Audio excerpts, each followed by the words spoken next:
Bonjour chers compatriotes congolaises et congolais.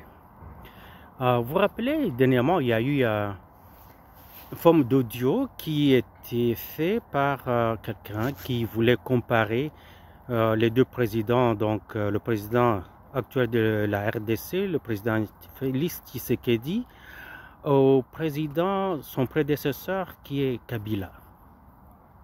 La première fois que j'ai vu ça, je m'en suis passé. J'ai ignoré parce qu'il y a des choses que moi je ne publie jamais, des choses comme ça. Mais quand j'ai vu ça pour la deuxième fois, je me suis dit non, ça je vais réagir. Parce que on ne peut pas comparer les deux. Il n'y a pas match du tout.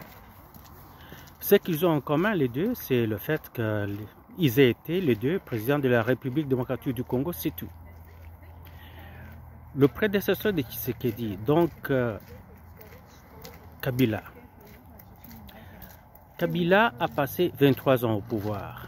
De ce 23 ans au pouvoir, ce monsieur qui parle de lui, il dit « Oh non, Kabila a bien fait, il a fait des choses pour la République démocratique du Congo, il avait fermé l'espace Schengen, puis il a fait le code minier, et il n'a cité que les deux. » Et avec ça, il voulait le comparer à Félix Antoine Tshisekedi. Je ne pense pas qu'on peut le comparer les deux parce que Kabila, tout ce qu'il a fait de ces 23 ans, c'est qu'il a pu détruire le pays. Il a détruit la République démocratique du Congo. Quand il a trouvé, il y avait l'infrastructure. L'infrastructure qui n'est, même si ce n'était pas fameux, il a tout détruit. Il y avait des institutions du gouvernement, il y avait des compagnies. Il a tout détruit. Qu'est-ce qu'il en a fait? Il les a remplacés par quoi? Par des compagnies privées en son nom ou au nom des siens. Il a donné ça aux étrangers, il n'a pas donné ça aux Congolais. Quand il est arrivé, on avait des hommes d'affaires congolais qui faisaient comme... on avait les Hugo Tanzambi, on avait le père de l'actuel ministre de la Défense, Bemba, on avait d'autres, on en avait beaucoup. Hugo Tanzambi, il y avait... Les autres là, les musiciens aimaient lancer, c'était des Congolais qui étaient des millionnaires, qui avaient beaucoup d'argent et qui faisaient fonctionner l'économie. Il y avait l'Orgaman, il y avait l'Orgaman qui a été tué, on l'a remplacé par Égal de la femme de Kabila. Toutes les compagnies minières, la Gécamine tombait à genoux, l'Amiba n'existait plus, la Sodimisa, on avait tout ça qui est parti. Gécamine exploitation, Gécamine développement, tout était à genoux. On a tout détruit. En ce moment-là, on appelait ça ONATRA, l'Office national des transports, qu'on a tué. Donc il a tout mis à sac. Le pays n'existait plus. Il a tué l'armée, il nous a apporté des Rwandais qu'il a mis comme officiers de l'armée congolaise, de la police congolaise. Dans l'administration, il n'y a que des Rwandais. Quand ils ne sont pas Rwandais pure vache, ils sont à cheval et donc le matin, ils peuvent se dire Congolais et le soir, ils sont Rwandais. Donc des choses comme ça, des personnes qui sont à loyauté partagée ou à loyauté étrangère totalement. C'est qu'on ne peut pas le considérer comme Congolais. Kabila est venu, il a détruit notre pays. Il a détruit la jeunesse. Il a rendu les universités quasiment inutiles. Il a rendu les étudiants universitaires des écervelés. On n'a qu'à le voir comment ils font des interventions sur la télévision ou quoi. Même des professeurs d'université qui ne sont professeurs que par les diplômes et le nom. Mais quand ils parlent, c'est de la merde qui sort de leur bouche. C'est ça qu'il a fait de notre pays. Il a colonisé toute la jeunesse, tous des Koulouna. Est-ce que sous Mobutu, il n'y avait pas des petits jeunes qui traînaient dans la rue? Oui, mais c'était très peu. On pouvait tout le temps les prendre et les retourner en famille. Moi, je vivais dans la maison d'un officier de la DSP qui, parfois la nuit, il rencontrait des enfants de rue, il les prenait, il les retournait dans leur famille. Et on trouvait que ces enfants-là avaient de la famille, mais c'était des enfants qui étaient juste égarés et les parents les cherchaient. C'est qu'on n'avait pas tous ces enfants qui traînaient dans la rue du tout. On n'avait pas des mendiants partout comme ça comme on en a aujourd'hui. Mais Kabila a eu le mérite de faire de cette jeunesse des Koulouna, de faire de cette jeunesse des bandits. On veut le comparer avec Tshisekedi, on ne peut pas. Si on veut parler de l'espace Schengen, s'il a fermé l'espace Schengen, ce n'était pas pour rendre service aux Congolais. Pas du tout. C'était parce que lui, il voulait se venger contre les Occidentaux qui ne voulaient pas la politique qu'il menait. Parce que lui, il avait donné la priorité aux Asiatiques. Et les Occidentaux n'aimaient pas ça. Alors il a fermé l'espace Schengen, ce n'était pas pour les Congolais, c'était contre les Congolais. Qu'est-ce qu'il a fait d'autre? Le code minier. Quand il a rendu ce code minier, ce qu'il a fait, pourquoi il n'a pas appliqué? Pourquoi il n'a pas appliqué? Si c'était pour le Congo, il n'a pas appliqué du tout. Par contre, ce qu'il a fait, c'est qu'il a donné les mines du pays, les richesses du pays aux étrangers et aux siens, à lui. Où sont parties toutes ces mines qu'on avait? La Suminki, c'est parti où? Les mines de Kilomoto, c'est parti où? La Gécamine, on n'en parle même plus. Qu'est-ce qu'il a fait du pays? Il a merdisé le pays. Il l'a rendu une merde.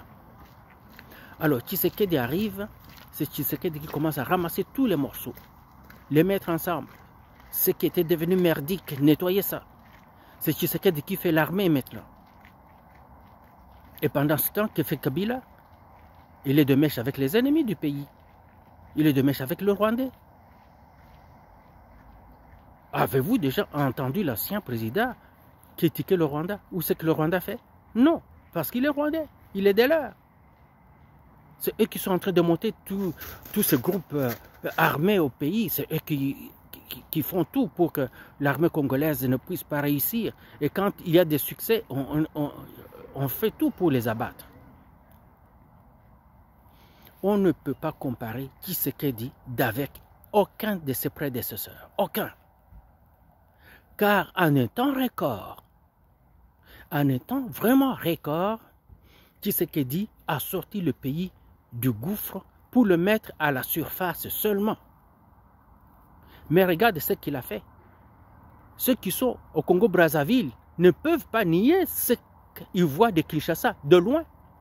Ceux qui sont à Kinshasa ne peuvent pas nier ce qu'ils voient se dresser dans l'espace de la RDC. Les viaducs que vous appelez les sauts de mouton, ça n'avait jamais existé. Vous ne voyez ça qu'au cinéma ou dans d'autres pays quand on sautait du pays. Mais ça, c'est maintenant là, c'est la réalité chez nous. Oui, on va me dire, mais la Gécamine ne fonctionne pas encore. La Gécamine, ça prend du temps. Tshisekedi vient d'arriver. Il a connu une année perdue de la Covid et une autre année perdue avec l'association avec Cash et FCC. Donc 2 ans et demi perdus comme ça. Il n'a travaillé que pendant 2 ans et demi de son premier quinquennat. Attendons-le voir maintenant dans le deuxième quinquennat. Ce monsieur travaille pour le pays. Tshisekedi travaille pour le pays. Il ne faut pas le comparer avec Kabila. Il n'y a rien qu'on peut le comparer. Ça m'a mis en dehors de moi. Je ne peux pas accepter des choses comme ça. Je vois des écervelés qui viennent toujours me critiquer. Qu'est-ce que tu dis, Bino Balouba Boye Bino? Vous êtes des fous. Dites tout ce que vous voulez de Balouba. Mais vous ne pouvez pas nier que c'est un Moulouba qui vient de dresser ce que vous voyez dans Kinshasa. Comment vous allez nier ça? Vous allez nier que Maman Yemo n'est pas là, ce qu'il vient de faire? Est-ce que vous allez nier aussi que Clinique Ngaliema qu'il a fait? Vous allez nier l'université de Kinshasa qu'il a refaite presque toute au complet? Comment vous allez nier ça? L'UPN, est-ce que vous allez nier l'UPN aussi? Vous allez nier ce centre sportif qu'il est en train de construire, le musée qu'il construit? Vous allez nier ça? Comment vous allez faire? Vous allez nier tous ces ponts qu'il est en train de construire partout au pays avant de construire toutes les routes? Mais il redresse le pays, il est en train de combattre toutes les érosions qui étaient quasiment des gouffres dans la vie de Kinshasa et ailleurs. Non, ne demande pas au bon Dieu sa barbe. Tshisekedi est au-dessus de la mêlée. Je l'ai dit et je signe. Je suis originaire du Kivu, je suis originaire d'Idjui. Donc je ne suis pas Moulouba, je ne le dis pas par association tribale du tout. Je le dis parce que je suis objectif. Tshisekedi incarne la RDC. Et c'est lui qui va libérer notre pays. Regardez l'armée qu'il a maintenant. Les soldats qui sont formés et qui sont bien équipés, qui sont bien payés. Comment vous allez nier ça?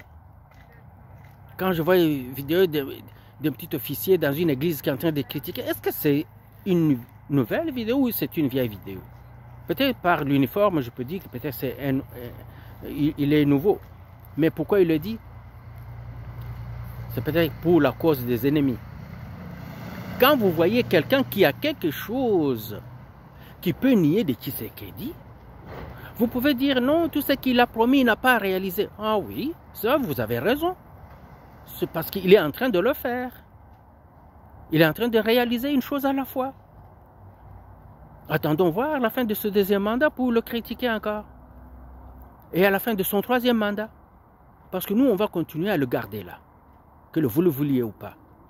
Le souverain primaire, donc le peuple, quand il va voir comment il travaille, le peuple va le garder là. Que vous l'aimiez ou pas. C'est ainsi que je voulais vous le dire, moi. Alors, cet audio-là de comparaison Tshisekedi, Kabila, c'est de la foutaise, c'est de la merde. Et si je devais parler comme nous parlons au Québec, je vais dire, cette vidéo-là, c'est de la merde, ça? C'est de la merde. Vous voyez? C'est de la merde. Colis, tabarnak.